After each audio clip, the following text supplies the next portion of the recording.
Assalamualaikum warahmatullahi wabarakatuh. Selamat siang, sore, atau malam. Kembali lagi di channel Missing History. Dalam video ini saya akan menyampaikan materi tentang Kesultanan di Sumatera. Bagi kalian yang belum menonton video sebelumnya, kalian bisa tonton link yang ada di deskripsi atau di pojok kanan atas. Daripada berlama-lama, mari kita mulai saja penjelasannya. Kesultanan di Indonesia diawali di tanah Sumatera. Justru aliran yang pertama mendirikan kesultanan adalah aliran Syiah. Namun, kira-kira kenapa sekarang di Indonesia mazhab Sunni bisa lebih berkembang di Indonesia? Baik, kita mulai saja dari pertama, yaitu Kerajaan Perlak atau Kesultanan Perlak. Pada hari berdirinya kesultanan, Bandar Perlak diganti namanya menjadi Bandar Khalifah sebagai kenangan dan penghargaan kepada rombongan nahkoda Khalifah yang telah berperan mengembangkan Islam di Perlak. Menurut Ishaq Makarani Al-Fasi, Kerajaan Perlak berdiri pada 840 Masehi dengan raja pertamanya yaitu Sultan Alauddin Syed Maulana Abdul Aziz Shah. Semula raja tersebut bernama Sayyidil Abdul Aziz, ini menurut Sardiman. Masa kejayaan kerajaan ini berhasil didapatkan pada masa pemerintahan Muhammad Amin Shah Johan Bardaulat II. Kerajaan ini mampu berkembang, terutama di bidang pendidikan Islam dan dakwah Islamiyah. Selain itu, Kesultanan Perlak sangat tenar di kalangan para pedagang Arab dan non-Arab, terutama Bandar Khalifah. Menurut Ali Hazmi dalam bukunya, Bandar Khalifah telah menjadi pelabuhan penting dan tempat persinggahan mereka dalam perjalanan ke Cina atau balik ke Asia Barat. Selanjutnya adalah gejolak di Kesultanan Perlak. Dimulai ketika memasuknya Sunni ke daerah Perlak tahun 913 Masehi, terjadi perang saudara antara kaum Sunni dan Syiah. Kaum Syiah memenangkan perang pada tahun 302 Hijriah atau 915 Masehi. Sultan Alauddin Syed Maulana Ali Mughiyat Shah dari aliran Syiah naik tahta. Pada akhir pemerintahannya terjadi lagi pergolakan antara kaum Syiah dan Sunni, yang kali ini dimenangkan oleh kaum Sunni, sehingga sultan-sultan berikutnya diambil dari golongan Sunni.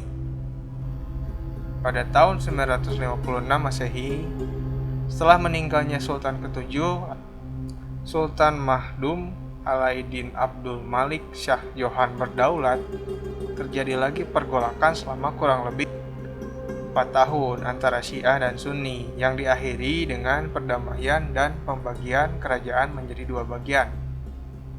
Pertama, Perlak Pesisir yang dipimpin oleh Sultan Alauddin Syed Maulana Shah dari golongan Syiah. Yang kedua adalah Perlak Pedalaman yang dipimpin oleh Sultan Mahdum Alauddin Malik Ibrahim Shah Johan Bardaulat yang dari golongan Sunni. Sultan ke-17 Perlak,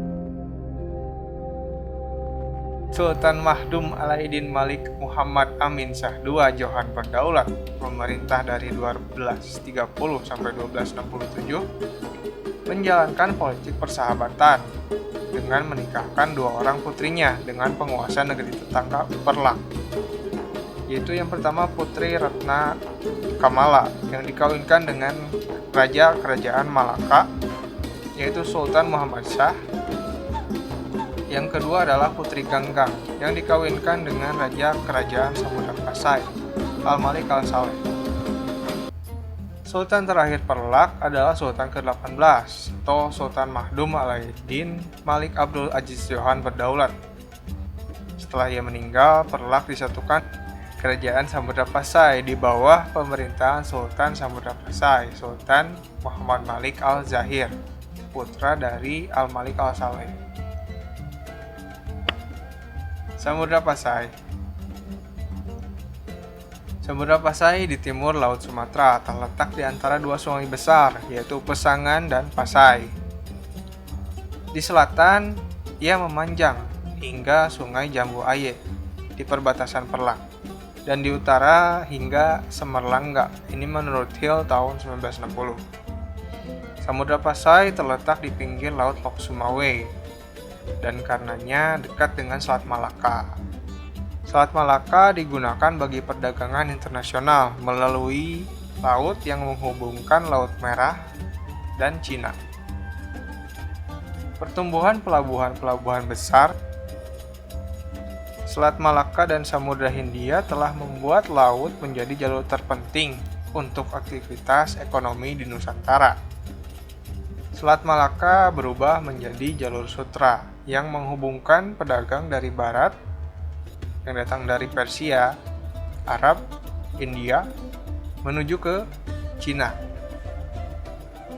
Kerajaan Samudra Pasai didirikan oleh Merasilu atau Sultan Malik As-Saleh sekitar tahun 1267.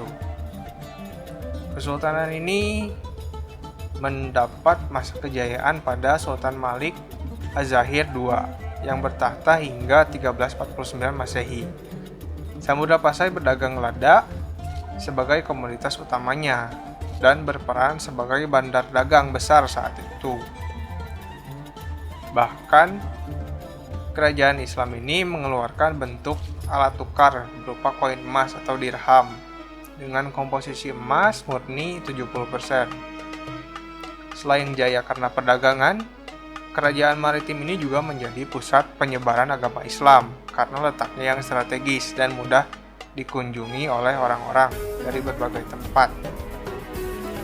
Selain Sultan Al-Malik Az-Zahir II, kejayaan juga terjadi pada masa Sultanah Malikah Rasyah, seorang sultan perempuan.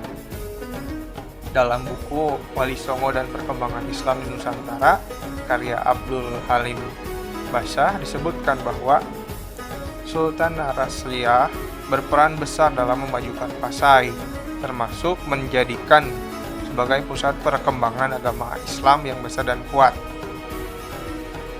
Menjelang masa-masa akhir kepemimpinan atau Kesultanan Pasai, terjadi beberapa pertikaian di Pasai yang mengakibatkan perang saudara.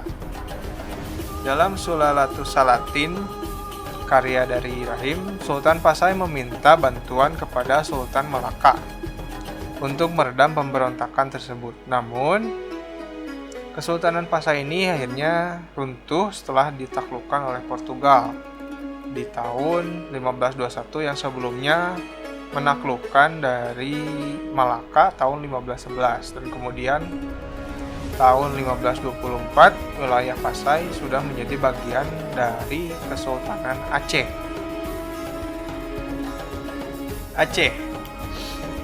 Kesultanan Aceh didirikan oleh Sultan Ali Muqayyad Shah pada 1496. Pada awalnya kerajaan ini berdiri atas wilayah kerajaan Lamuri, kemudian menundukkan dan menyatukan beberapa wilayah kerajaan sekitarnya, mencakup Daya, Pedir, Didiye, Nakur. Selanjutnya pada tahun 1524, Pasai juga menjadi bagian dari Kesultanan Aceh, diikuti dengan Aruk.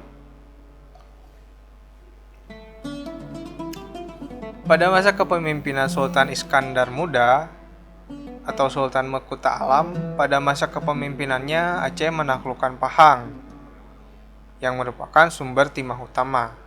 Pada tahun 1629, Kesultanan Aceh melakukan penyerangan terhadap Portugis di Malaka dengan armada yang terdiri dari 500 buah kapal perang dan 60.000 tentara laut. Serangan ini dalam upaya memperluas dominasi Aceh atas Selat Malaka dan Semenanjung Melayu. Sayangnya ekspedisi ini gagal, meskipun pada tahun yang sama Aceh menduduki Kedah dan banyak membawa penduduknya ke Aceh.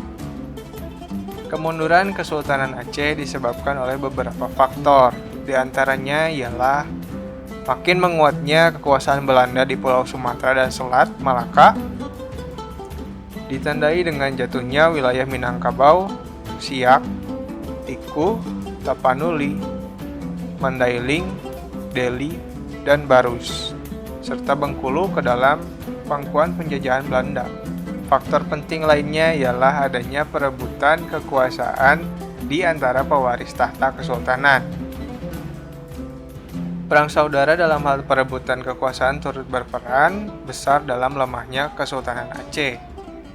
Pada masa Sultan Alauddin Jauhar Alamsyah, seorang keturunan sultan yang terbuang, yaitu Sayyid Hussein, mengklaim mahkota kesultanan dengan mengangkat anaknya menjadi Sultan Said Al-Alam. Kerajaan Aceh terdesak oleh Belanda yang semakin gencar ingin menguasai wilayah Aceh. Kesultanan Aceh meminta bantuan Turki sebagai sekutu lamanya. Namun, keadaan tidak memungkinkan karena Turki juga baru saja berperang melawan Rusia. Kesultanan Aceh juga berusaha menarik simpati dari Inggris, namun nihil, sehingga Belanda mulai mendarat di pantai Cermin, Meraksa, dan mulai menginvasi Kesultanan Aceh. Kesultanan di Sumatera memunculkan banyak aliran. Di Indonesia khususnya ada Sunni dan juga ada Syiah. Kesultanan juga sangat berjasa dalam penyebaran agama Islam di wilayah Indonesia lainnya. Namun, sayangnya kelemahan dari sistem monarki selalu ada perebutan tahta kerajaan. Dan ini pun terjadi di kesultanan di daerah Sumatera. Sekian dari video yang kita bahas. Apabila kalian memiliki kritik atau masukan, kalian dapat tulis di kolom komentar karena komentar kalian dapat membuat channel ini lebih baik lagi. Apabila channel ini bermanfaat, kalian bisa support dengan subscribe channel ini dan share ke seluruh dunia agar mereka tahu. Aktifkan juga lonceng notifikasinya. Saya pamit undur diri. Assalamualaikum warahmatullahi wabarakatuh.